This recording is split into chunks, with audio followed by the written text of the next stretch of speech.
Hey, it's Danette and Hattie, and it is day 22 of our 10,000 Reasons journey. And this is part of an object lesson that I'm attempting to do for today's devotional, so we'll see how well Zoomy cooperates.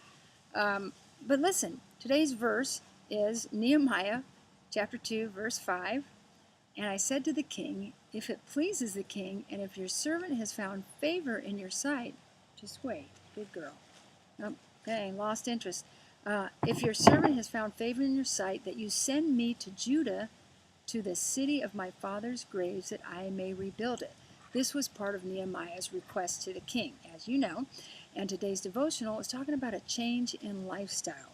And the reason I was trying to use a milk bone and my dog for an object lesson is because she really likes those. Evidently, she has caught on to the idea that until I give her the release word, she's not going to get it.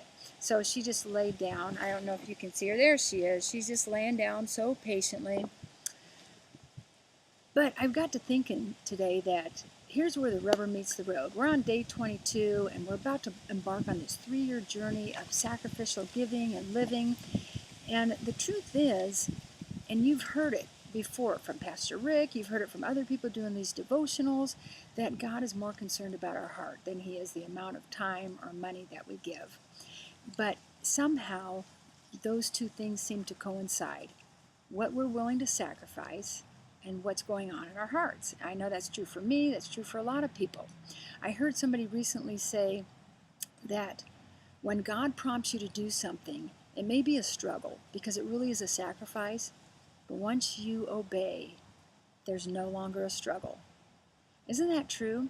I got to thinking about a time when I was on a business trip a few years ago, and I was out to dinner with some other speakers, and the Lord spoke to my heart and told me to give the waiter a $50 tip.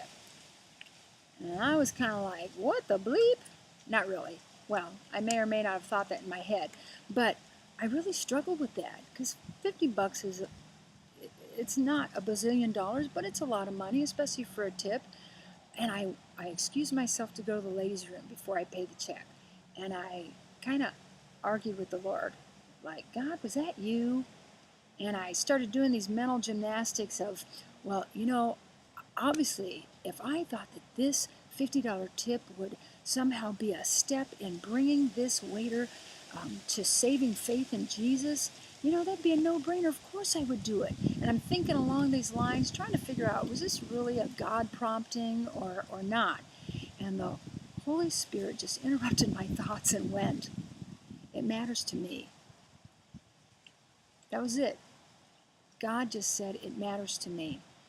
And on this 10,000 Reasons journey, as we go through the next 3 years of building and giving and sacrificing and watching people come to Christ, that's what I hope that you and I hear in our hearts and in our heads from God, that it matters to him.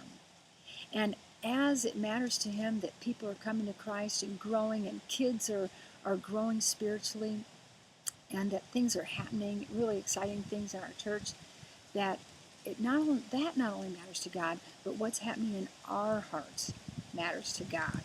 A more submissive posture, kind of like my dog right now. I haven't given her the look. You can't even see her head. Zoomy, say hi. Oh, see, she's just bored out of her mind, but the idea that I want you to get is that she's also just submissive. She's also patiently waiting because she knows that eventually Mom's going to give her the code word. She's going to say, okay, and then she knows she can eat it. She knows she gets what she wants.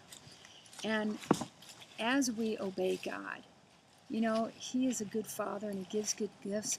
We're obeying and we're sacrificing, not to get from God, but we know that where we go, what we do, and what we sacrifice, God sees, he makes note of, and he does some great things in our hearts that help us grow.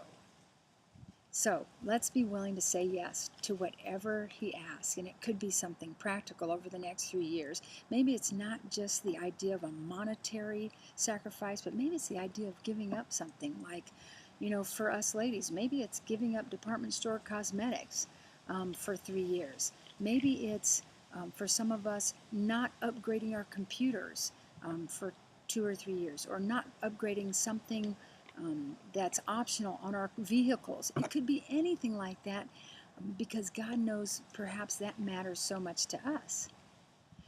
But what we gain spiritually, and perhaps in practical ways that we can't see yet, maybe God would say to us, it matters to me. So we can trust Him and let go of the struggle and just allow Him to do whatever He wants in our life. Because once we obey and say yes to whatever God's asking us to sacrifice, it's no longer a struggle.